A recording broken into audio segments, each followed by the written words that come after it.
యష్ గారు ఇప్పుడు కొత్తగా యాక్ట్ చేస్తున్న మూవీ టాక్సిక్. అయితే యష్ గారు ఈ టాక్సిక్ మూవీకి ముందు లాస్ట్ యాక్ట్ చేసిన మూవీ KGF 2. అయితే KGF 2 మూవీ రిలీజ్ అయ్యి 3 ఇయర్స్ అయిపోయింది. అయితే యష్ గారు KGF 2 మూవీ రిలీజ్ తర్వాత 3 ఇయర్స్ టైం గ్యాప్ తీసుకొని ఇప్పుడు మళ్ళీ ఈ టాక్సిక్ మూవీలో యాక్ట్ చేస్తున్నారు యష్ గారు. చూడాలి యష్ గారికి ఈ టాక్సిక్ మూవీతో కూడా ఒక మంచి హిట్ తనకి వస్తుందా లేదా అనేది మనం ఈ టాక్సిక్ మూవీ రిలీజ్ అయ్యాక చూడాలి. అయితే సాయి పల్లవి గారు ఇప్పుడు కొత్తగా యాక్ట్ చేస్తున్న మూవీ టాక్సిక్. అయితే సాయి పల్లవి గారు ఈ టాక్సిక్ మూవీకి ముందు లాస్ట్ యాక్ట్ చేసిన మూవీ థాండేల్. అయితే ఈ థాండేల్ మూవీ ఈ మధ్య రిలీజ్ అయింది.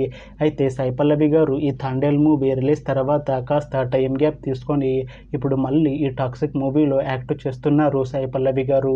చూడాలి సాయి పల్లవి గారికి ఈ టాక్సిక్ మూవీతో కూడా ఒక మంచి హిట్ తనకి వస్తుందా లేదా అనేది మనం ఈ టాక్సిక్ మూవీ రిలీజ్ అయ్యాక చూడాలి. అలానే ఈ టాక్సిక్ మూవీలో ఐశ్వర్య రాయ్ గారు కూడా యాక్ట్ చేస్తున్నారు. అయితే ఐశ్వర్య రాయ్ గారు ఈ టాక్సిక్ మూవీకి ముందు లాస్ట్ యాక్ట్ చేసిన మూవీ PS2. అయితే PS2 మూవీ రిలీజ్ అయ్యి 1 ఇయర్ అయిపోయింది. అయితే ఐశ్వర్య రాయ్ గారు PS2 మూవీ రిలీజ్ తర్వాత 1 ఇయర్ టైం గ్యాప్ తీసుకొని ఇప్పుడు మళ్ళీ ఈ టాక్సిక్ మూవీలో యాక్ట్ చేస్తున్నారు ఐశ్వర్య రాయ్ గారు. చూడాలి ఐశ్వర్య రాయ్ గారికి ఈ టాక్సిక్ మూవీతో కూడా ఒక మంచి హిట్ తనకి వస్తుందా లేదా అనేది మనం ఈ టాక్సిక్ మూవీ రిలీజ్ అయ్యాక చూడాలి. అయితే టాక్సిక్ మూవీ టీం ఈ మధ్య ఒక చిన్న టీజర్ని విడుదల చేసింది. అయితే దానికి మంచి రెస్పాన్స్ వచ్చింది. అయితే ప్రస్తుతం టాక్సిక్ మూవీ టీం షూటింగ్లో బిజీగా ఉన్నారు.